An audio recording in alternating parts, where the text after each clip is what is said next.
PG महिला college BHU Varanasi का स्वागत करने के लिए अपने विभागाध्यक्ष डॉक्टर अरविंद वर्मा सर को मैं आमंत्रित करता हूँ। वे सर का स्वागत करें।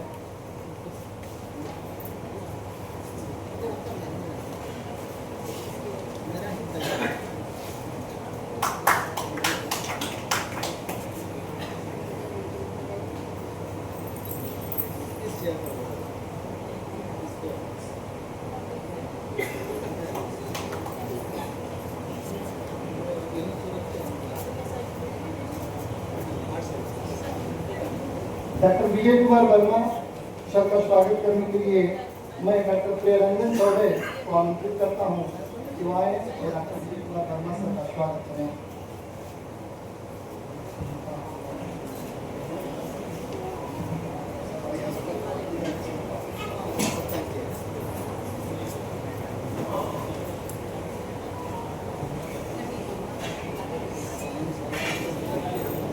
प्राचार्य महोदय का स्वागत करने के लिए मैं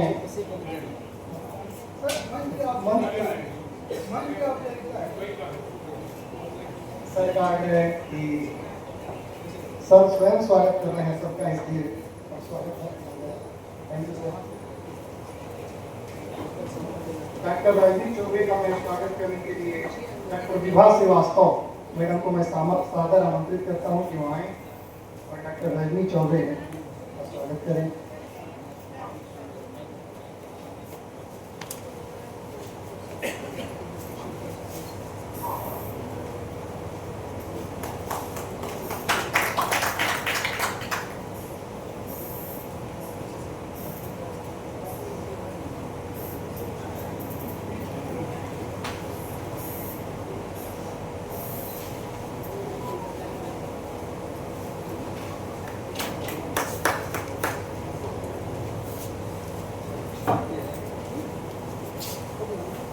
सभी अतिथियों को बैग और अन्य सामान वितरण करने के लिए मैं डॉक्टर प्रियरंजन चौबे जी को सादर आमंत्रित करता हूँ कि वे सभी को सम्मानित में एक बार करें।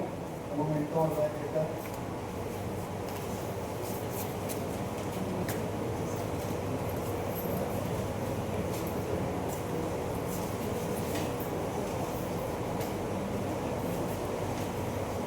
धन्यवाद सर।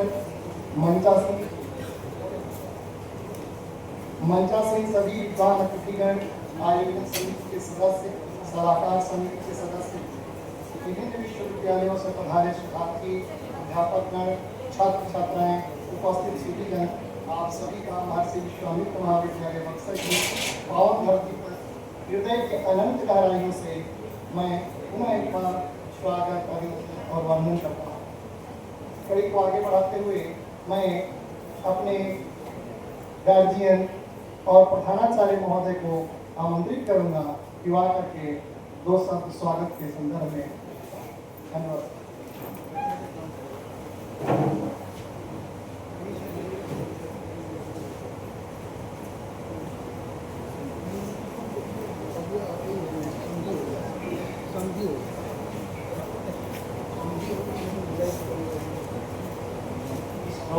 सेमिनार के अंतिम सेशन में मंच पर उपस्थित सुहेलदेव विश्वविद्यालय के माननीय कुलपति डॉक्टर संजीव कुमार जी, मंच पर उपस्थित डॉक्टर विश्वनाथ मिश्रा जी, जवाहर महिला PG college Banaras Hindu university में एक वरिष्ठ प्राध्यापक है। मंच पर उपस्थित डॉक्टर विजय कुमार वर्मा जी, जो राजनीति विज्ञान दिल्ली यूनिवर्सिटी में प्रोफेसर, डॉक्टर चौबे जी, डॉक्टर अरविंद कुमार वर्मा जी, जो इस सेमिनार के कन्वीनर हैं, डॉक्टर राहुल कुमार चंद्रवेदी जी, जो इस सेमिनार के ऑर्गेनाइजिंग सेक्रेटरी हैं, डॉक्टर प्रियरंजन, डॉक्टर शाम। सामने बैठे हमारे महाविद्यालय के कुछ शिक्षक जो अभी भी साथ दे रहे हैं, शायद किसी प्रोटोकॉल के तहत अपने मन को मारे उपस्थित है। हमारे छात्र इस सेमिनार में दूर दूर से प्राप्त आए हुए हमारे प्रतिभागी, इनका स्पीच मैंने 3 घंटे बैठ कर सुना। के कर्मचारी और मैं मानता हूँ, मैं अपने को भाग्यशाली समझता हूँ कि इस अंतिम सत्र में भी हम लोगों को सुनने के लिए इतने लोग हैं। मैं उन सभी का हार्दिक अभिनंदन करता हूँ और सबके प्रति मैं धन्यवाद ज्ञापन करता हूँ। 2 दिवसीय सेमिनार का टॉपिक कई मायनों में चैलेंजिंग था। इसके कई पहलू हैं, इसके राजनीतिक, आर्थिक, मनोवैज्ञानिक, इन सारे विषयों पर 2 दिनों तक हम लोगों ने गहन विचार विमर्श किया। इसके उपरांत मैंने पाया कि निश्चित रूप से मेरा ज्ञान, इफ आई फील पर्सनली, उसमें काफी बढ़ोतरी की, निसंकोच मैं कर सकता हूँ। विकसित भारत 2047 कहने के पीछे क्या तर्क है? कोई भी राष्ट्र विकसित होता है, उसके पीछे का पैरामीटर क्या है? कई देशों के लिए आर्थिक पहलू हो सकता है, कई देशों के लिए राजनीतिक पहलू हो सकता है, कई देशों के लिए मनोवैज्ञानिक, कई देशों के लिए नैतिक पहलू हो सकता है। अगर इन सभी पहलुओं का समावेश विकसित शब्द के पीछे लगे तो आप मान सकते हैं कि हमारा सेमिनार निश्चित रूप से सफलता प्राप्त करेगा। भारत का इलेक्टोरल प्रोसेस और जो हमारा विजन है, वन नेशन वन इलेक्शन, ये किसी सरकार का विजन नहीं, ये हम सब भारतीयों का विजन, परंतु हो सकता है कि इसका कॉन्स्टिट्यूशनल बैकग्राउंड क्या है, इसका इकोनॉमिक बैकग्राउंड क्या है। हम लोग क्योंकि ह्यूमैनिटीज के छात्र हैं, इसके नैतिक पहलू पर हम लोग का फोकस करें कि जब तक नैतिकता या जब तक ह्यूमैनिटी इसके पीछे नहीं होगी, हम इस सपने को साकार नहीं कर सकते। मैं एक उदाहरण के साथ अपनी वाणी पर विराम दूंगा कि क्या अमेरिका एक विकसित राष्ट्र है, क्या भारत और विकसित या एक विकासशील राष्ट्र है? दोनों में फर्क। इंडियन एक्सप्रेस में करीब 15 वर्ष पहले एक लेख छपा, इंडियन आइडेंटिटी। भारत की एक महिला पत्रकार अमेरिका गई हुई थी, न्यूयॉर्क घूमने। वहां पर उन्होंने एक स्लम एरिया को चुना जहां पे नीग्रोज रहते, ब्लैक, जो वहां की ब्लैक कम्युनिटी वो रहती है। 3 लोग कार में सवार होकर उस बस्ती में जाते हैं। उन तीनों लोगों को, एक ड्राइवर और 2 और महिला, एक जो भारतीय महिला जो पत्रकार थी और उनकी एक अमेरिकी दोस्त जो अमेरिकन थी। जैसे ही वो लोग गाड़ी से उतरे, उन तीनों लोगों को वहां के जो ब्लैक हब्सी लोग थे अपने कस्टडी में और लेकर जाने लगे, किडनैप करके। तभी एक बूढ़ा जो ब्लैक मैन था रोका, stop, what are you doing? उन लोगों ने कहा था कि we have already been kidnapped. बूढ़ा रोका पूछा भारतीय महिला से कि which country do you belong. उसने कहा कि आई बिलोंग टू इंडिया। तब उस बूढ़े हफ्सी ने कहा कि stop, she belongs to the country of Gandhi and lord Buddha, please be. उसको छोड़ दिया, उन्होंने भारतीय महिला को छोड़ दिया। तो भारतीय महिला ने कहा कि yes, she is my friend and she has come here along with me. तो उसने तीनों को छोड़ा। तो यहाँ पर विकसित होने का पैमाना क्या है? What is this? जो हम कहते हैं कि हम विकसित होंगे, बहुत क्षेत्रों में तो हम विकसित हैं, केवल अपने आप को जगाने की आवश्यकता। इसका मतलब कि इसमें कहीं ना कहीं गिरावट हो रही है। तो ये एग्जाम्पल शो करता है कि विकसित होना काफी कठिन है सभी पैरामीटर्स को फॉलो करते हैं। कोई एक पैरामीटर हो तो मैं विकसित हो सकता हूँ, लेकिन विकसित कराने के लिए हजारों पैरामीटर्स हैं। इन बातों पर विचार करना आप युवाओं का कार्य है। तो मेरा मानना है कि until and unless we become moral, we become human in our approach towards voting, towards electoral system, towards digital empowerment, तब तक हम उस मकसद को प्राप्त नहीं कर सकते जो यहाँ लिखा है। इन्हीं चंद शब्दों के साथ मैं एक बार पुनः अपने मुख्य अतिथि, विशिष्ट अतिथि, मंच पर विराजमान अरविंद जी और आलोक जी, सामने उपस्थित सभी प्रतिभागियों का अभिनंदन करते हैं और उम्मीद करते हैं कि यहाँ के बाद हम चार्ज होते हैं। जो हमारे नॉलेज में बढ़ोतरी हुई है, निश्चित हम समाज को कुछ देने का काम करें। और बहुत है। धन्यवाद सम्माननीय आचार्य महोदय।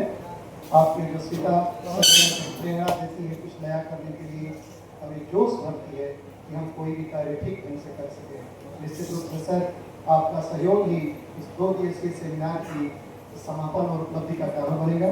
मैं अगले विशिष्ट अतिथि के रूप में प्रोफेसर विश्वनाथ मिश्रा सर, आर्य महिला पीजी कॉलेज की वाराणसी को सादर आमंत्रित करता हूँ कि वो आए।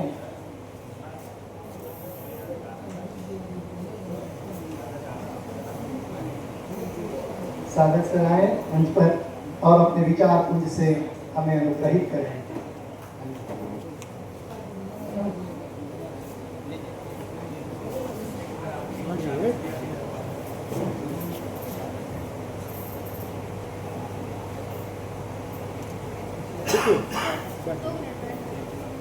मंच पर विराजमान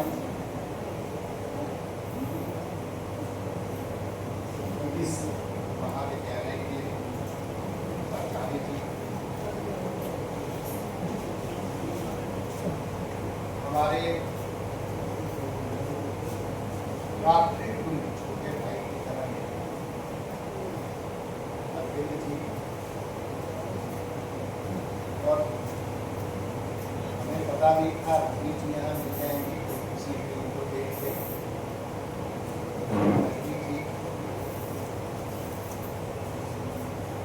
इस कार्यक्रम, इस सेमिनार के आयोजक सचिव अनूप कुमार जी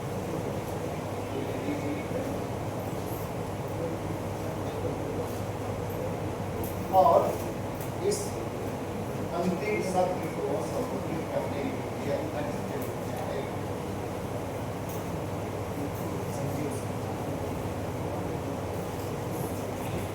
मुझे बोलने के लिए एक ऐसा मंच देने के आप सब लोगों को आभार। इस सभागार में जो भी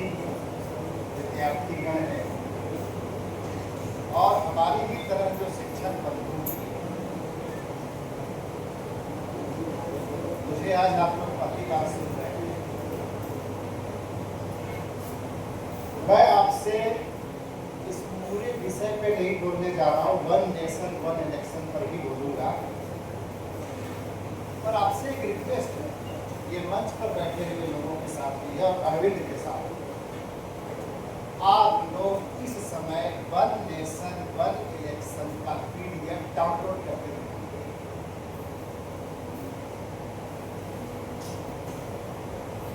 नहीं कर पाएंगे, मेरी बात पे यकीन मत कीजिए, करिए डाउनलोड। मुझे लगता है कि तुम भी कोशिश किए हो, 10 दिन से कोशिश कर रहे हो। क्यों भाई, क्या प्रॉब्लम है? 5G का पैसा देते हैं और 2G की स्पीड भी नहीं है आपकी, क्या दिक्कत है? एक बात आओ, ये वाला काम गूगल कर देगा। अभी आप गूगल पर सर्च कीजिए कि जीएसटी कानून में कितने बार परिवर्तन हुए। आपकी जो सर्च हैबिट है उसके हिसाब से किसी को 17, किसी को 22, किसी को 42 बताए। आप अपना डिवाइस लेके मेरे पास आइए, उसको हम प्रॉम्प्ट देंगे, वो 1000 बताएंगे। ध्यान दीजिए, मैं जो कुछ बोल रहा हूँ उसके प्रति बहुत ईमानदार, सचेत और इसका पूरा उत्तरदायित्व। 1000 क्या हो रहा है इसमें? आप अपने घर में इस तरह का परिवर्तन करते हैं, कोई किसान अपने खेतों में इस तरह का परिवर्तन करता है। तो जो सर्विस प्रोवाइडर है, सर्विस प्रोवाइडर मीन्स स्टेट, और वो कोई लोग में सर्विस प्रोवाइड नहीं करता है। हम टैक्स पेयर्स हैं, हम नेशनलिस्ट हैं, हम ड्यूटीफुल हैं, उसकी वजह से वो हम हैं उसकी वजह से। तो उनकी सर्विस प्रोवाइड करने की जो कैपेसिटी है वो क्वेश्चनेबल है कि नहीं। यदि क्वेश्चनेबल है तो फिर जो भी दावे किए जाएंगे उन दावों की जांच पड़ताल कौन करेगा? और खास करके भारत वाले नहीं करेंगे तो कौन करेगा? क्योंकि हमारे पोजीशन यही है कि जब कोई ऋषि किसी दूसरे ऋषि के पास जाता है तो स्वागत के लिए क्या होता है? परिप्रश्नेन सेव्यया, प्रश्नों के माध्यम से स्वागत। ये तो हमारी परंपरा की चीज है, इसलिए तो जरूर इसी तरीके से किसी भी मुद्दे पर विचार विमर्श करना चाहिए। अब सीधे इस टिप्पणी के बाद मैं वन नेशन वन इलेक्शन पर सबसे पहले आपके सामने कुछ ऐसी बातें रखता हूं।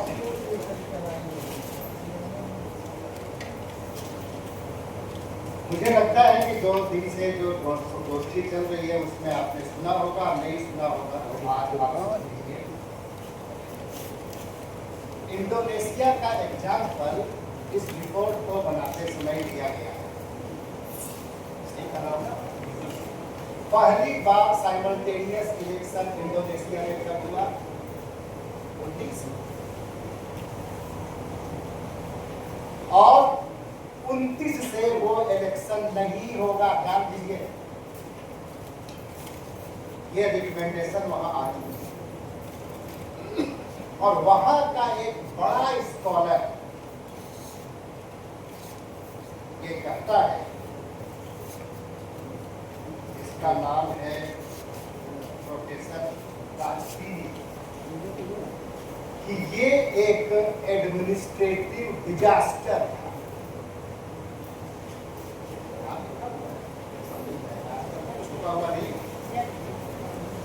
मैं ये जानना चाहूंगा कि क्या इस चीज का संज्ञान इस रिपोर्ट में लिया गया है। ये एक एग्जाम्पल 2011 में ब्रिटेन में ऐसा किया गया और 25 आते आते उसको छोड़ दिया गया, जबकि वहां पर यूनिटरी फॉर्म ऑफ गवर्नमेंट है।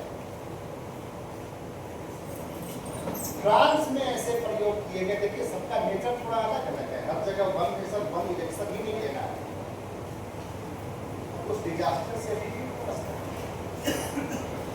है। ऐसा कोशिश नाइजीरिया में, लाटविया में किया गया, चर्चा हुई और उन्होंने लोग पर विधेयक लाया। तो अब इस चीज को बड़ा थोड़ा ना जनरलाइज करिए। ये रिपोर्ट एक पीएचडी थीसिस के रूप में आपके पास आती है, तो एन एग्जामिनर आप क्या ये देखने की कोशिश नहीं करते कि इसमें जो अप्रोच लिया गया है वो चेरी पिकिंग रैंडमाइजेशन का है। और ये जो चेरी पिकिंग रैंडमाइजेशन का अप्रोच होता है वो रैंडमाइजेशन के गुण को भी खत्म कर देता है। क्या हमारी परंपरा ने, भारतीय परंपरा ने हमको ये सिखाया था कि चेरी पिकिंग रैंडमाइजेशन करो? इस वृत्ति वेदांत के रिसर्च मेथोडोलॉजी के अंतर्गत अर्थ कुक्कुट वृत्ति कही जाती है। जो भी शब्द बोल रहा हूँ मेरे नहीं है, मैं उसका आपको रिफ्रेंस मतलब चयन धर्मी एक होता है।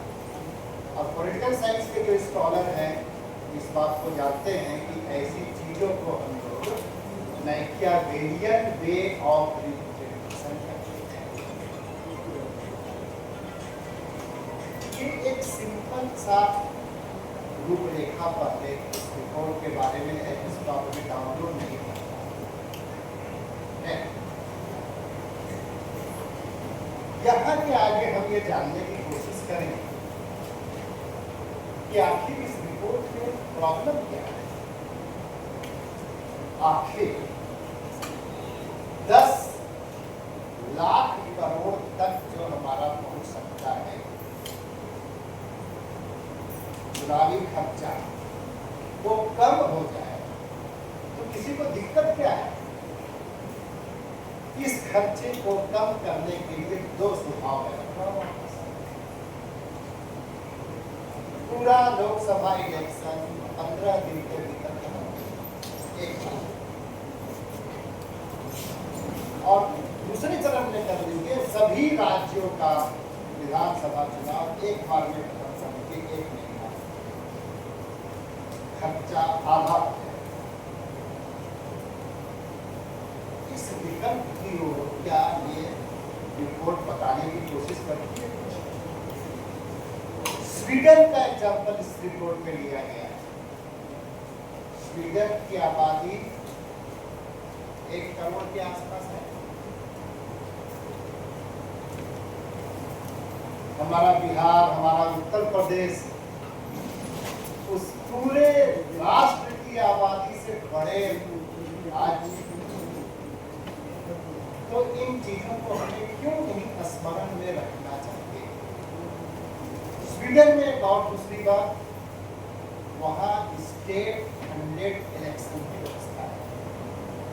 क्या इस कमेटी ने कोई ऐसी बात कही कि भारत में भी स्टेट फंडिंग इलेक्शन होना चाहिए?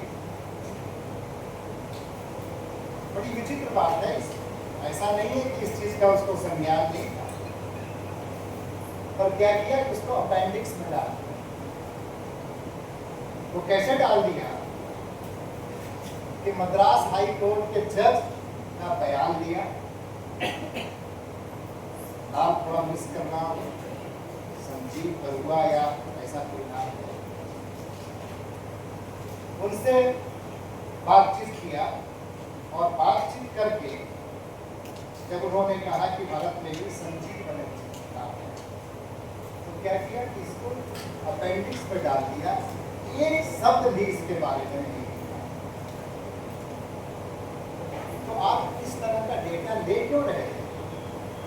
जिस डेटा का आपको विश्लेषण नहीं करना है, तो क्या कुछ ऑर्नामेंटल चीज बनाने के लिए, उसको सजाने के लिए इस तरह का डेटा ले रहे हैं?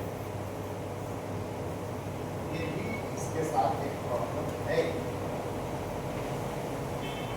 लेकिन जो इसके साथ बड़े प्रॉब्लम है, जो आप उनको दो पे सुनते रहे हैं, उसकी बात करें कि आपकी समस्या क्या है।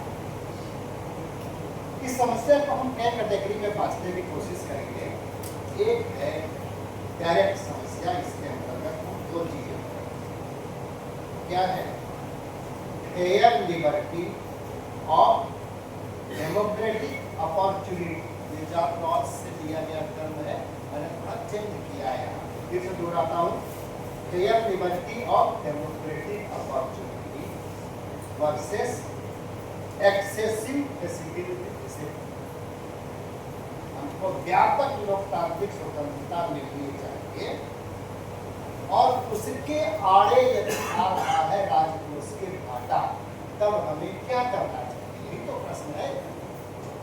और इस आयोग के पास इसका एक उत्तर था, और वो उत्तर क्या है, एपिसोडिक डेमोक्रेसी। लगातार डेमोक्रेसी नहीं, इसका एक ही उत्तर है। दूसरा उसके पास प्रॉब्लम है, जो सोच रहा है, वो डेमोक्रेसी की खूब चर्चा करते हैं, भारत के अतीत की परंपराओं की उस पर चर्चा की गई है। उसको देख के ऐसा लगता है जैसे कि इसमें परफेक्चुअल डेमोक्रेसी की बात की जा रही है। और परफेक्चुअल डेमोक्रेसी क्या होता है, वो डेमोक्रेसी को जीना, हर दिन साबित करना कि हम डेमोक्रेटिक हैं।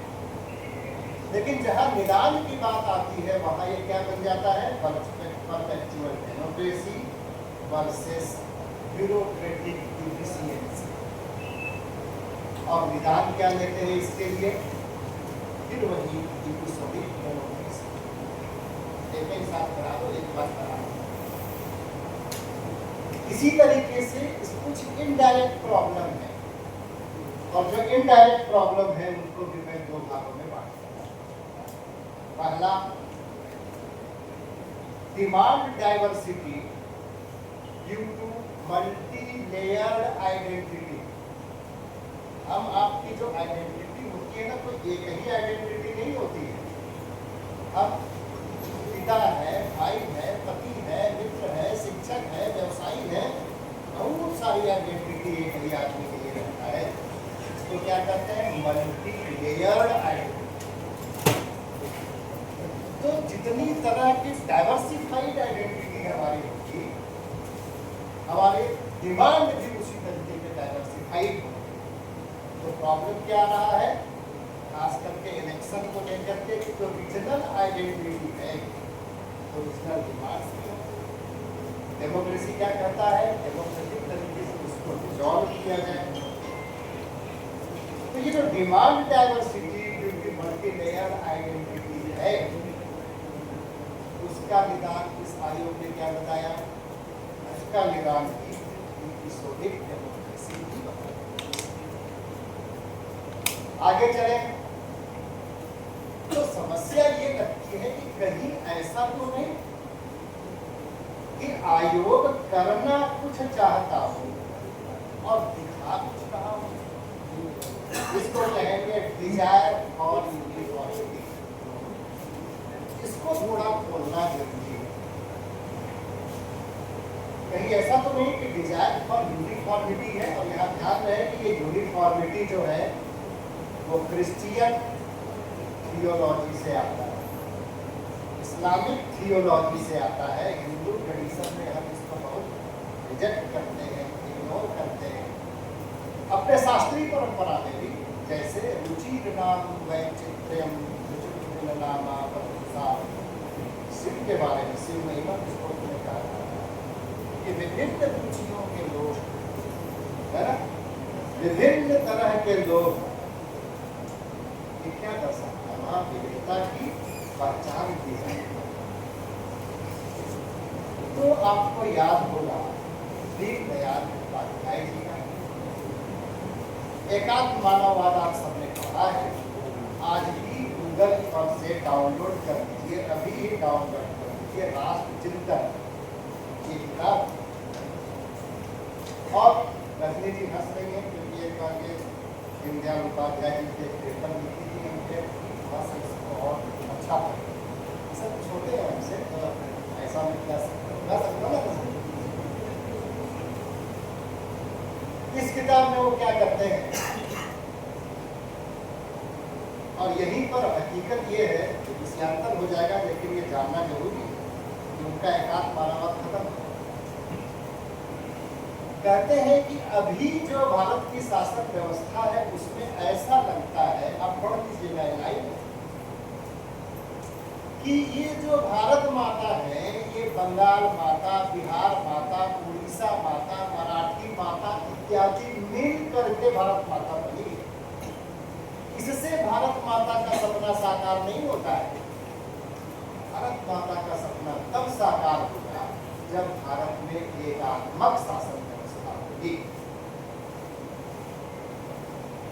तो आपके फोरफादर्स जिस बिलीव को लेकर के इतने कन्विक्टेड थे, तो यदि कोई आप पर यह आक्षेप लगाता है कि भाई देखो जो कर रहे हो वो सिर्फ हाथी का दांत है, चाहते कुछ और,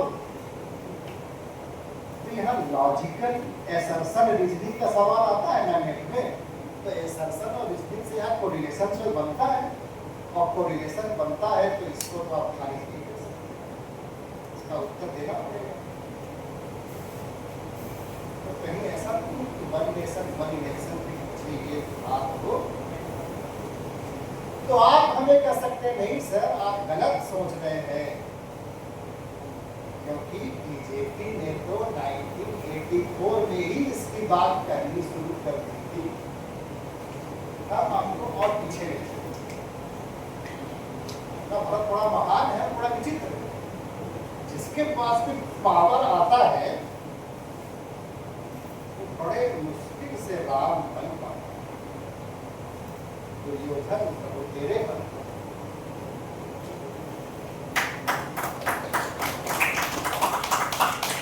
तो कांग्रेस ने भी पसंद साझे करने कि भारत में पार्लियामेंट्री सिस्टम की बजाय प्रेसिडेंशियल फॉर्म ऑफ सिस्टम ज्यादा अच्छी है। पावर का मद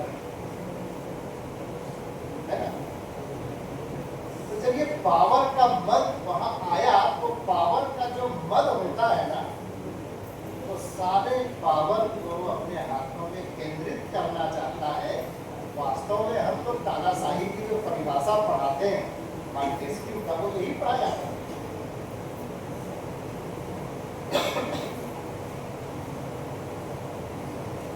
दो तरह के प्रॉब्लम की बात किया, उसके भीतर में दो चीजें रखा था। तीसरे प्रॉब्लम की बात करता हूं, उसको हम कहेंगे मेथोडोलॉजिकल प्रॉब्लम।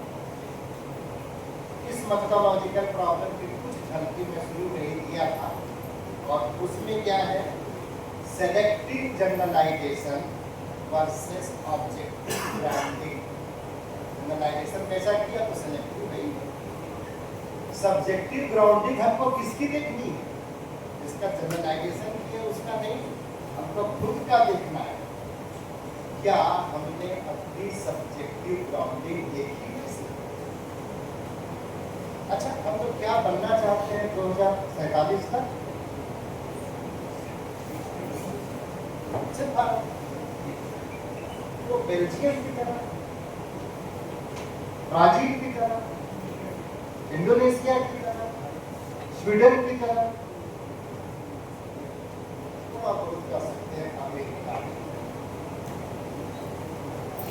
अमेरिका के फेडरेशन का जिससे भारत भी बन रहे हैं, तो उसका कुछ उदाहरण क्यों नहीं लिया इस रिपोर्ट? तो यहाँ कुछ पॉलिटिकल साइंटिस्ट हैं वो हमको कहेंगे देखिए सर बात ये है कि वो तो फेडरेशन है, हम तो यूनियन ऑफ स्टेट थे, इसलिए उसका एग्जाम्पल नहीं लिया।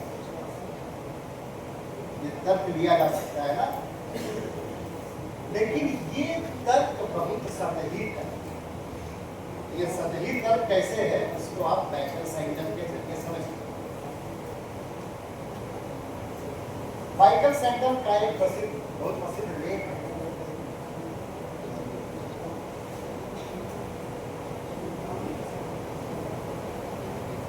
और पॉलिटिकल थ्योरी का कोई भी आदमी होगा उस लेख को जरूर पढ़ा होगा, प्रोसीजरल रिपब्लिक एंड अनइनकम्बेंट सेट।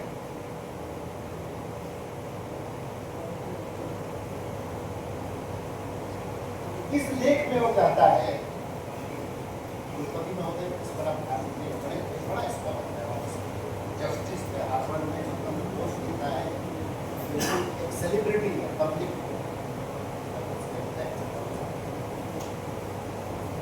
वो कहता है कि अमेरिका में नेशनल कॉन्शसनेस इवॉल्व करने के लिए जब सेंट्रलाइज्ड इकोनॉमी का सहारा लिया गया तब वहां का रिपब्लिकनिज्म का डिक्लाइन हो गया। ये बहुत बड़ा स्टेटमेंट है कि रिपब्लिकनिज्म क्यों डिक्लाइन कर गई, क्योंकि डिसेंट्रलाइज्ड इकोनॉमी के बेसिस पर भी नेशनल कॉन्शसनेस इवॉल्व किया जा सकता है। और वहां क्या कोशिश की गई, सेंट्रलाइज्ड इकोनॉमी के द्वारा नेशनल कॉन्शसनेस इवॉल्व करने की कोशिश की गई। एक बार जरा भारत की तुलना करिए, कौटिल्य को पढ़ लीजिए, मनु को पढ़ लीजिए, कामंतक को पढ़ लीजिए। इन विषयों पर मेरी एक किताब है और अभी एबीपी आने पर जल्दीबाजी में लिखा है, 2007 में। अर्थव्यवस्था का केंद्रीकरण का विचार वहां आपको नहीं, और भारत ऐसा था। और जिस भारत का दुनिया की इकोनॉमी में एक समय में बताया जाता है कि वो ज्यादा से ज्यादा 30% तक पहुंच गया था दुनिया की जीडीपी में, तो डिसेंट्रलाइज्ड इकोनॉमी सेंट्रलाइज्ड इकोनॉमी में प्रॉब्लम क्या आता है? प्रॉब्लम ये आता है कि एक वो सेंट्रलाइज्ड इकोनॉमी के जरिए जो आप नेशनल कॉन्शसनेस इवॉल्व कर चुके हैं और जिसमें लगातार अब आप बहुत आगे बढ़ते जा रहे हैं। क्यों? क्योंकि अब तो आप प्लेटफॉर्म कैपिटलिज्म तक आ गए हैं। क्या ये सारी चीजें भारतीयता, भारतीय पहचान खत्म ही कर रही है? और जो खत्म कर रही है तो वैसे में ही आप पॉलिटिकल सेंट्रलाइजेशन इस तरह का करना चाहते हैं। ये सनातन परंपरा की डिमांड है, ध्यान दीजिएगा इस पे जो मैं भी बात करने जा रहा हूँ। ये सनातन परंपरा की डिमांड है। क्या ये जो एडवांस्ड वर्जन ऑफ मॉडर्निटी, जो हाइब्रिडाइजेशन और वर्चुअलाइजेशन के बाद आ रहा है, उसकी डिमांड। तो ईमानदारी से इस चीज को स्वीकार करना चाहिए कि ये सब जो हम कर रहे हैं उसमें हमको भारतीयता से कोई मतलब नहीं है, बल्कि हमको एक ऐसा भारत बनाना है जो विश्व गुरु मतलब दुनिया में सबसे टॉप पर हो। सबसे टॉप पर होने का मतलब आज के समय में होता है भारत के लिए 180 ट्रिलियन की जीडीपी। क्यों? क्योंकि अमेरिका 30 ट्रिलियन के आसपास, हम आबादी उनसे 6 गुना अधिक,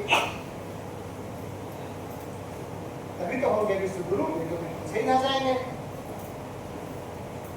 तो 180 ट्रिलियन की जीडीपी क्या पूरी दुनिया की मिला के इस वक्त है? तो कुछ चीजों पर हमको बहुत रियलिस्टिक होने की जरूरत है। हुआ ऐसा जिसमें मार्क्स भी धोखा खा गए, गांधी को छोड़ करके। मार्क्स को ऐसा लगा कि आने वाले समय में जो मशीन है वो पोर्टेबल हो जाएंगे, और मशीन जब पोर्टेबल हो जाएंगे तो उद्योगों के सेंट्रलाइजेशन का जो प्रॉब्लम है वो खत्म हो जाएगा। लेकिन हमारे इस समय में एंड्रयू फिनबर्ग ने एक बड़ी प्रसिद्ध किताब लिखी, ट्रांसफॉर्मिंग टेक्नोलॉजी, और उसमें उसने दिखाने की कोशिश किया कि आखिर क्या वजह है कि जब मशीन अब पोर्टेबल हो गए हैं, और हकीकत तो ये है कि नैनो टेक्नोलॉजी आ जाने के बाद वो और भी अधिक पोर्टेबल हो जाएंगे, तब भी उस तरह का डिसेंट्रलाइजेशन क्यों नहीं आया। तो इसके पीछे जो कारण है वो राजनीतिक संवर्ग और आर्थिक संवर्ग, नौकरशाही का संवर्ग और सेना का संवर्ग, ये चारों का मिला करके जो एक नेक्सस बनता है, वो नेक्सस आपको ऐसा नहीं करेगा। मेथोडोलॉजिकल प्रॉब्लम की मैं बात कर रहा था, तो मेथोडोलॉजिकल प्रॉब्लम में ये बात आती कि आप पहले अपनी मेथोडोलॉजी में ये तो स्पष्ट कर लीजिए कि आप चाहते क्या है। और यही पर मैंने रामचीनी का जो लेख का उल्लेख किया था, स्वीडन का एग्जाम्पल डाला हम लोग, वहाँ साइकिल एवं रामालोग का अध्ययन है, ब्राजील में स्कॉट का अध्ययन है, और ये सब के सब ये बता रहे हैं कि इनकी decentralized economy, decentralized multi cultural identity, simultaneous election की वजह से दुष्प्रभावित हो। मेरे विचार नहीं है, ये उन्हीं देशों के विद्वान हैं। तो आप उन देशों का जिक्र कर रहे हैं, तो जिक्र करते समय इन अध्ययनों का भी आपको उल्लेख करना चाहिए था, आपने नहीं किया है। इसलिए पता चलता है कि ये एक बायस्ड, ये एक ब्यूरोक्रेटिक डॉक्यूमेंट है, और कोई भी सिविलाइजेशनल चेंज ब्यूरोक्रेटिक डॉक्यूमेंट से नहीं आता। ब्यूरोक्रेटिक डॉक्यूमेंट करता क्या है, वो एब्सोल्यूट लेवल की न्यूट्रलिटी दिखाने की कोशिश करता है। मैंने जानबूझ के कहा है, एब्सोल्यूट लेवल की न्यूट्रलिटी दिखाने की कोशिश करता है, लेकिन जब आप उसकी व्याख्या करेंगे तो पाएंगे कि उसमें उस तरह की न्यूट्रलिटी नहीं। यहाँ पर एक बात, क्योंकि ब्यूरोक्रेसी की बात आई है, तो एक बात हम लोग को मैकेंडायर का स्मरण कर लेना चाहिए। मैकेंडायर का आफ्टर वर्च्यू जो ब्यूरोक्रेटिक रैशनैलिटी के बारे में कहते हैं कि ये जो ब्यूरोक्रेटिक रैशनैलिटी है, यह इस तरह का ज्ञान उत्पन्न करती है जो समाज को विभाजित कर देती है। और 2010 में यूनेस्को का जो नॉलेज पर रिपोर्ट है, उसका टाइटल ही है नॉलेज डिवाइस। क्या इस डॉक्यूमेंट में भी कुछ तरह के तत्व हमको नहीं दिखाई पड़ रहे हैं? जिस तरीके से मैंने इसको पढ़ने की कोशिश की, मुझे लगता है इसी तरीके से जो इसका मेथोडोलॉजिकल प्रॉब्लम है, उसी में दूसरी चीज जो आती है वो आती है activity based formalisation versus subjective reality. और यहाँ भी इनका मिलान क्या है, साइमल्टेनियस इलेक्शन ही। इसके अंतर्गत जो बात मैं कह रहा हूँ, इसके अंतर्गत दो बातें हैं। एक, अमेरिका का जिक्र नहीं है, और जिनका जिक्र किया वहां पर जो इसके विरोध में स्वर उत्पन्न हो रहे हैं, उनका उल्लेख नहीं है। कुछ प्रॉब्लम इसके हैं जिनको हम लोग कहेंगे स्ट्रक्चरल प्रॉब्लम्स। क्या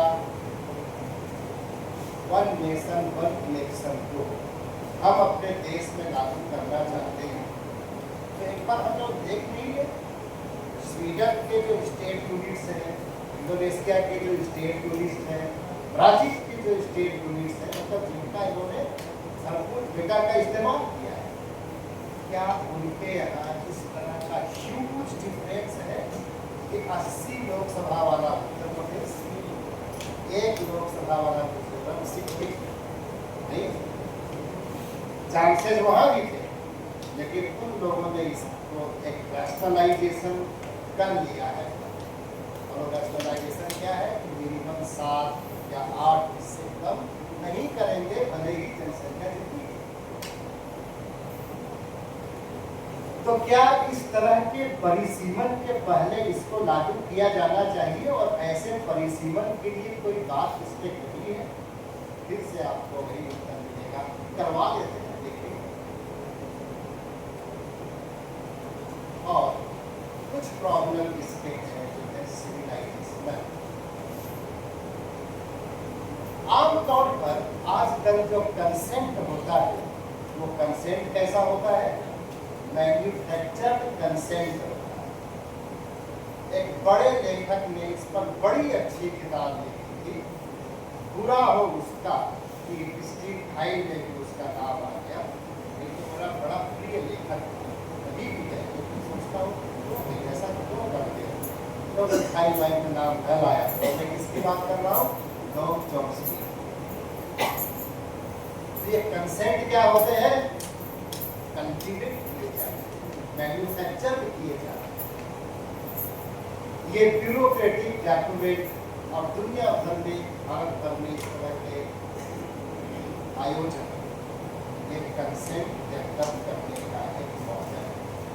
पर ये ऐसा साल है जिस साल हमारी प्रिय पार्टी बीजेपी एक और काम कर रही है, श्यामा प्रसाद मुखर्जी का और जयप्रकाश नारायण का शताब्दी वर्ष भी मना, उनके भी खूब धूमधाम मनाए जा रहे हैं। तो एक बार देख लेते हैं कि जयप्रकाश नारायण होते तो ऐसे मुद्दे पर क्या करते। सर्वोदय, समाजवाद और लोकतंत्र पर जो उनका किताब है उसमें वो बहुत साफ साफ लिखते हैं कि कंसेंट डेवलप करने के लिए यदि डेमोक्रेसी को सप्रेस किया जा रहा है तो यह वास्तव में कंसेंट, नेशनल कंसेंट नहीं है और न ही यह डेमोक्रेटिक।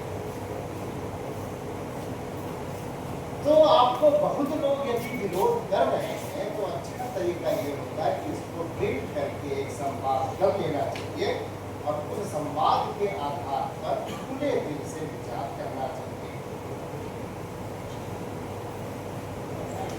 यदि हमारे पास वन नेशन और वन ऐसा बहुत कुछ है, एनईपी भी उसी तरह की चीज है। अब एनईपी आपके यहाँ एनईपी ना आयुर्वेद पढ़ा रहे हैं, जो भी पढ़ा रहे हैं पढ़ा रहे हैं, आपके आगे है ना। ये ह्यूज डिफरेंस क्रिएट करने वाला है। जिसके पास जितना रिसोर्स है वो उतना अधिक डाइवर्सिफाइड कर पाएगा। ये डाइवर्सिफिकेशन के लिए स्टेट से फंड मिले नहीं, हम लोग को मिले तो दिया। अच्छा, आपके यहाँ वो संविधान को पढ़ाने वाले लोग हैं? समान काम समान वेतन क्यों नहीं मिलना चाहिए ना? एक देश एक पेंशन क्यों नहीं भाई? मतलब जहां अधिकार हमको जनता को देना है वहां मत एक एकरूपता के लिए हम तो वहां एकरूपता मांगते हैं, लेकिन जहां जनता से अधिकार छीन लेने हैं वहां कहा तो यहाँ एक देश है। और वास्तविकता ये है, समर्थ पोर्टल पर काम करता है, कोलैप्स करता है।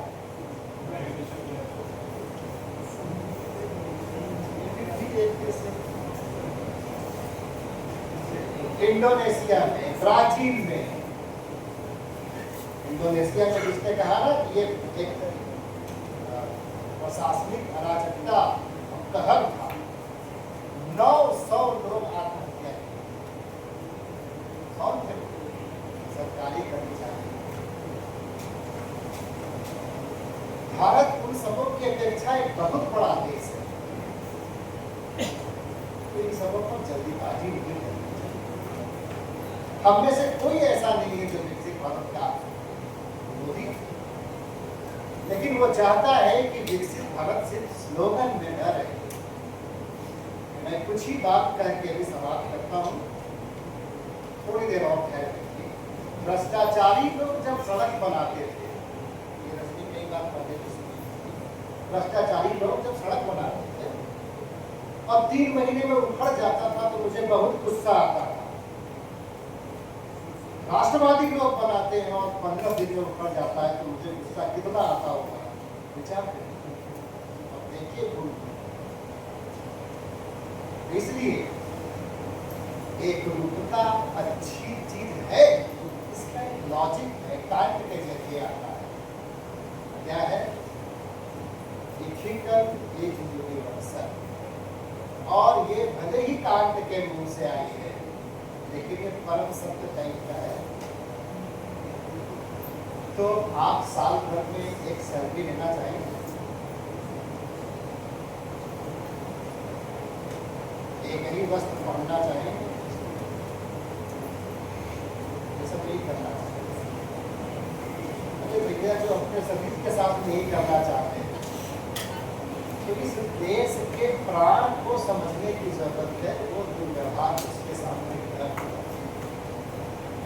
अदरवाइज चलिए सब जगह चलिए एकरूपता में। और इस एकरूपता की देन वहां ज्यादा बढ़ी है। दुनिया का इतिहास उदाहरण है, यहाँ दो चीजें हुई है। एक मिडिल एज 14वीं 15वीं शताब्दी का यूरोप, जब मंगलवार के दिन आप लाल कपड़े पहनेंगे, बृहस्पतिवार के दिन खिचड़ी खाएंगे, जितना भी पाप कर लीजिए, लेकिन महंगा वाला टिकट ले लीजिए, स्वर्ग चले जाएंगे, ये चीज विकसित हुई। और दूसरा वहां जहां दुनिया में डिक्टेटरशिप उत्पन्न हुई है, जहां भी दुनिया में डिक्टेटरशिप उत्पन्न हुई है, वहां एकरूपता पर बहुत अधिक फोकस करने की कोशिश की गई। लेकिन हमारे भारत की खासियत क्या है? बहुत विविधता कहते हैं, मैं वो नहीं कहूँगा। विविधता में विच्छिन्नता नहीं है, और समग्रता में जहाँ एकरूपता नहीं, वह अपना देश महान भारत है। तो यदि यह विधेयक, यह मिशन, यह योजना हमारे विविधता में जो विच्छिन्नता नहीं है उसको बनाए रख सकता हो, और जो हमारी समग्रता है उसमें एकरूपता आरोपित करने से अपने को बचा सकता हो, तो इसका स्वागत किया जाना चाहिए। अन्यथा इस पर जरूर विचार किया जाना चाहिए कि यह हमारे भविष्य के क्या परिणाम उत्पन्न करेगा। आप लोगों ने मेरी बात को ध्यानपूर्वक सुना। हालांकि मैं कॉलेज का विद्यार्थी नहीं हूँ, छोटे भाई की आग्रह से आ गया था। मैं थ्योरी पर काम करने वाला आदमी हूँ। अरविंद ने भी थोड़ा सा पढ़ने के लिए किया, विशेष आभार के साथ आप सब को पढ़ा।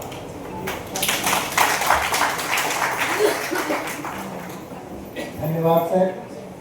सर ने विषय की गहराइयों के साथ बहुत ही सुंदर ढंग से व्याख्या किया।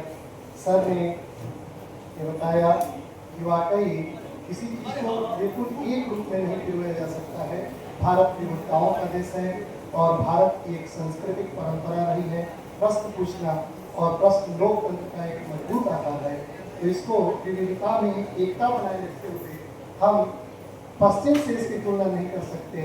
जैसा कि कई देशों का जिक्र किया सर ने, कई लेखकों का कांट, हीगल, मैकियावेली, सब कुछ का जिक्र किया सर ने। मैं उतना उसमें नहीं जाना चाहता, समय बहुत कम है। और अगले वक्ता के रूप में मैं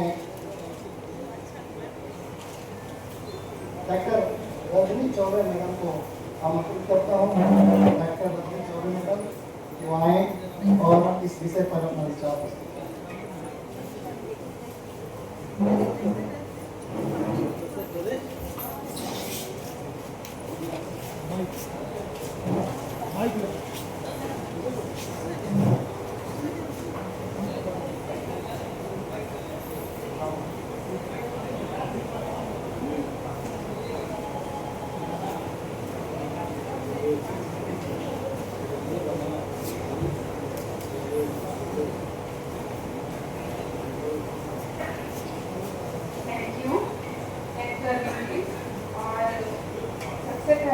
मंच पर विराजमान इस कार्यक्रम के मुख्य अतिथि महाराजा सुहेलदेव विश्वविद्यालय के माननीय कुलपति प्रोफेसर संजीव कुमार सर और हमारे बहुत ही आत्मीय प्रोफेसर बनारस हिंदू विश्वविद्यालय के कॉलेज आनंदिया बेटी कागज से professor Vishwanath sir, professor Dayalbagh college Delhi से प्रोफेसर विजय वर्मा सर, मंच पर आसीन इस कॉलेज के प्राचार्य, इस सेमिनार के आयोजनकर्ता डॉक्टर अरविंद जी, मैं सबका आभार व्यक्त करती हूँ कि आपने मुझे यहाँ बोलने के लिए समय दिया। एक चीज़ मैं कहना चाहती हूँ कि विश्वनाथ सर से मैं जब भी सुनती हूँ लगता है कि अभी बहुत कुछ सीखना बाकी है, और आज उनको सुनने के बाद मेरा बोलना जो है वो बहुत सहज नहीं हो पा रही हूँ, लेकिन फिर भी मैं कोशिश करती हूँ क्योंकि आपने पूरा अच्छे से समझ लिया कि हम जिस भारत देश में रह रहे हैं, भारत देश की क्या अपनी विभिन्नता है, क्या उसका समग्रता है और कैसे हम उसकी तरफ आगे बढ़ सकते हैं, बढ़ना कितना सही है इस विषय के साथ, ये सारी तथ्यों पर बातचीत हुई। और कहने को, बताने को या विश्लेषण करने को बहुत ज़्यादा कुछ बचता नहीं है, लेकिन इसी विषय पर थोड़ा बोलना, तो ये सेमिनार है, विषय है, इसलिए बोलना जरूरी है। तो मैं बात करती हूँ, विषय है हमारा कि विकसित भारत। हालांकि ये कल्पना, ये संकल्पना विकसित भारत 2047, हम 47 की ही बात क्यों कर रहे हैं, क्या उससे पहले नहीं? और 47 की बात जब हम कर रहे हैं तो विकसित भारत के क्या क्या आयाम होने चाहिए? क्या हम भारत के उस रिमोट एरिया से लेके अर्बन एरिया तक हम उधर बढ़ रहे हैं या नहीं बढ़ रहे हैं? ये भी एक एनालिसिस का, एक सर्वे का, एक रिसर्च का सब्जेक्ट है।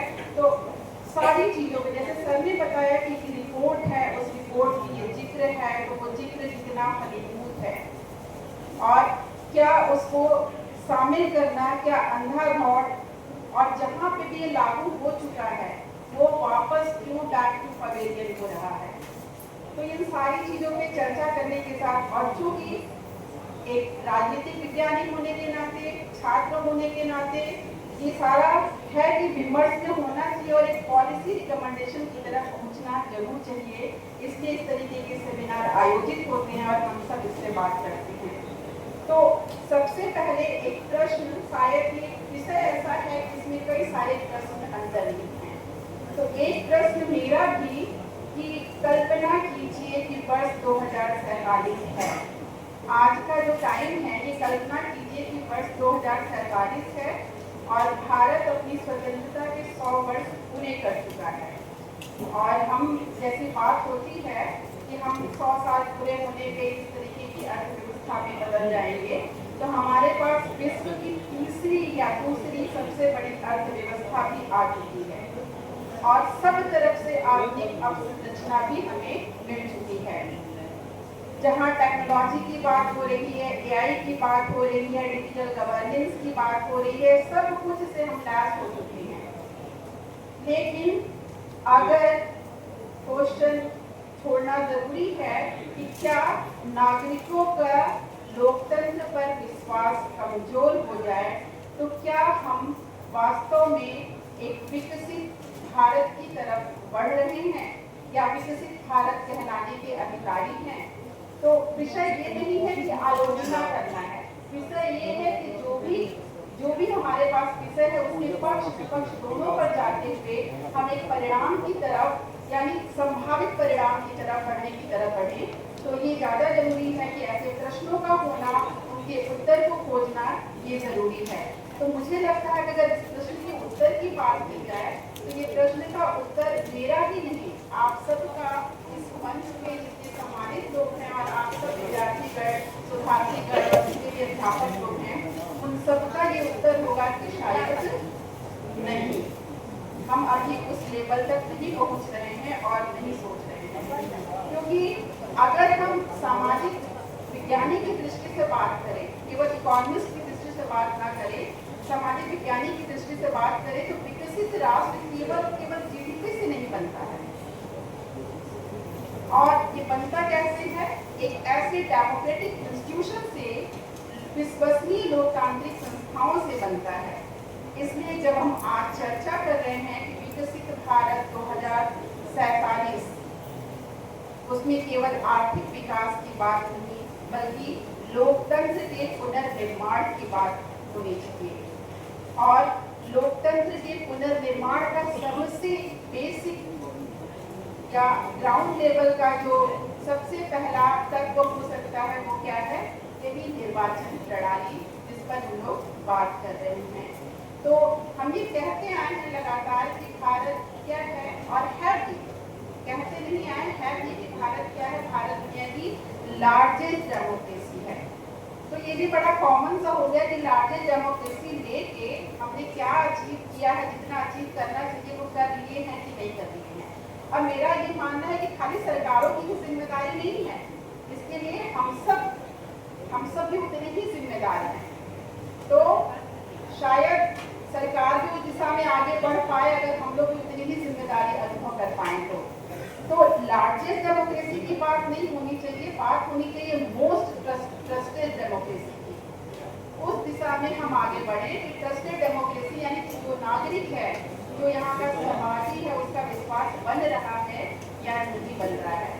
तो इस तरीके का परिवर्तन क्या केवल पीरियडिकली जो चुनाव होता है, ये चुनाव होते रहेंगे, परिवर्तन आ जाएंगे?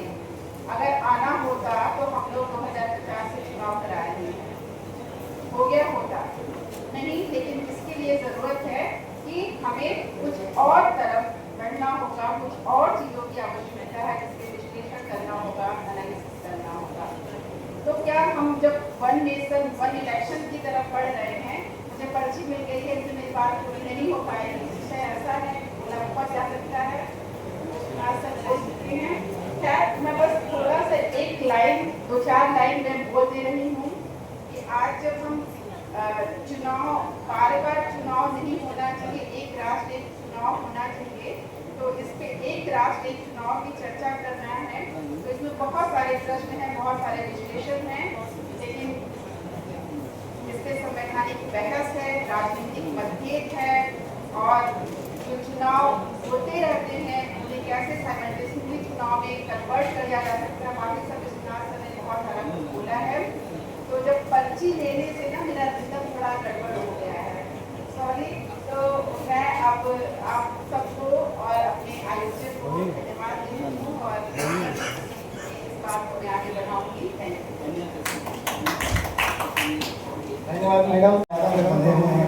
और यहाँ पर समय की मर्यादा है, और जैसा कि निर्देश मिला माननीय कुलपति महोदय को निकलना है, समय अभाव के चलते हम क्षमा चाहेंगे चौबे मैडम से। पर्ची देना मात्र उद्देश्य नहीं था, ये निर्देशित करना था मुझे कि समय की मर्यादा थोड़ी सी बाध्य कर रही है हमें अन्य विशिष्ट मुख्य अतिथि को बुलाने के लिए। तो मैं इसी मर्यादा के अंतर्गत एक और, अब मैं तुरंत, जैसा कि मुझे निर्देशित मिला है माननीय कुलपति महोदय डॉक्टर संजीव कुमार हमारे मुख्य अतिथि हैं, उनको मैं सीधे आमंत्रित करता हूं कि वह आए और अपने विचार व्यक्त करें। माननीय कुलपति महोदय।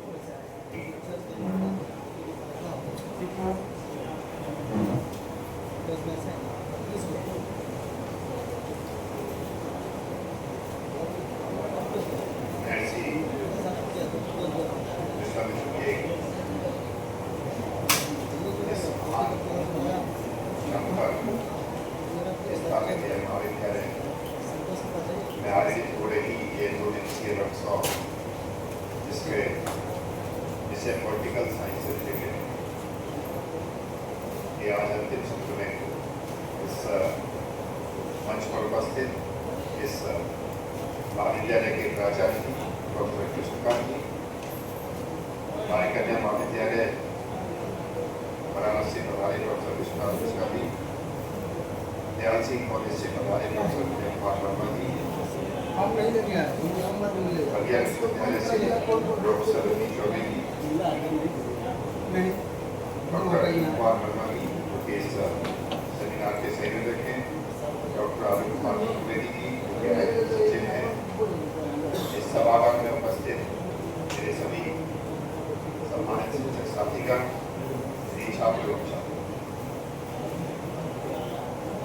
आप सभी को ये पता होगा मेरा विषय नहीं है, और जितना बढ़िया तरीके से अपनी बात प्रोफेसर विश्वनाथ मिश्रा जी ने रखी है, उतनी बढ़िया तरीके से बात कम से कम मैं नहीं रख पाऊंगा, बाकी जितने भी विशेषज्ञ हैं वो रखेंगे। और जिस तल्लीनता के साथ आपने विषय की बात रखी है, जिस मर्म के साथ आपने बात रखी है, उसके लिए मैं आपको धन्यवाद देता हूँ।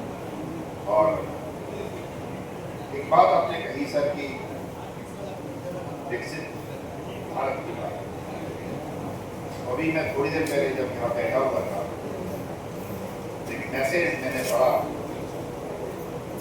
वो मैसेज था कि रेलवे स्टेशन की इंक्वायरी पर एक आदमी पूछ रहा है ट्रेन किस समय पर आई। जाहिर सी बात है, जब वो पूछ रहा है तो ट्रेन राइट है। इंक्वायरी में बैठे हुए व्यक्ति का जवाब बहुत सुंदर था। उसने कहा कि ट्रेन पहले कोयले से चलती थी,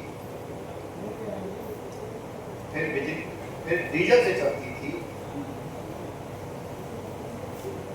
फिर बिजली से चलती थी, अब हाइड्रोजन से चलती है। चिंता मत करो, आने वाले समय पे समय पे नीचे हम विकासशील भारत से विकसित भारत की तरफ बढ़ रहे हैं। ऐसा नहीं है कि देश में कार्य नहीं हो रहा है, उन्नति नहीं हो रही है। हम अगर पिछले दिनों में सड़कों की स्थिति को देखेंगे तो एक संतुष्टि महसूस होती है। हम कंपेरेटिवली अगर कंपेरिजन करना चाहें अपने ही देश की आज से 50 साल 40 साल 30 साल पुरानी ट्रेन की व्यवस्था से, तो कंपेरेटिवली तकलीफ ठीक है। मुझे ध्यान है कि आगरा से दिल्ली की डिस्टेंस का मुझे ध्यान रहता है हमेशा। हम लोग जब स्टूडेंट थे तो एवरेज टाइम 3.5 घंटे से 4 घंटे रहता था। कमोबेश जो फास्ट ट्रेन थी वो भी 3 घंटे में पहुंचाती थी। कुछ दिनों के बाद वो ट्रेन लगभग 2.5 से 3 घंटे में पहुंचे लगी, और आज की डेट में वही ट्रेन 2 से 2.5 घंटे के बीच में पहुंच रही है। एक ट्रेन तो ऐसी है जो 2 घंटे से पहले भी पहुंचा रही है। तो ऐसा नहीं है देश में विकास नहीं हो रहा, गति नहीं पकड़ रही, चीजें आ रही है, समय लग रहा है, लेकिन हर चीज समय के साथ होगी। कोई भी चीज का परिवर्तन आप 2 दिनों में नहीं कर सकते। आपने सर यूरोप के बहुत सारे एग्जाम्पल दिए, और अरबियन कंट्री के एग्जाम्पल भी हम दे देते हैं कि अगर हम थोड़ा सा पीछे जाएं, और जब तक उनके पास ये इंफॉर्मेशन नहीं मिली जनता को कि उनके पास पर्याप्त मात्रा में तेल है, तब तक उनकी स्थिति कितनी बढ़िया थी ये सब लोग आप लोग जानते हैं। कबीलों में रहते थे, खाना परोस की जिंदगी जीते थे, और रोज लड़ते थे, रोज एक दूसरे से फाइट करते थे। लेकिन एक समय आया जब पता लगा कि भाई उनके पास तेल का कुछ भंडार है, तेल के कुएं खोजे गए, तेल की डिमांड बढ़ी। जिस तरह से ऑटोमोबाइल सेक्टर में क्रांति आना शुरू हुई, उसी तरह से तेल की डिमांड बढ़ती गई। आज उन्हीं अरबियन कंट्रीज के हालात देखिए तो बहुत कुछ परिवर्तन नजर आता है। हम दूर नहीं जाए तो सबसे पास के अगर यूएई के हम 4 और 5 कंट्री हम उठा के देख रहे हैं, सभी को ना उठाइए, 4-5 ही उठा लीजिए, तब जाकर के आपको दिखाई देगा।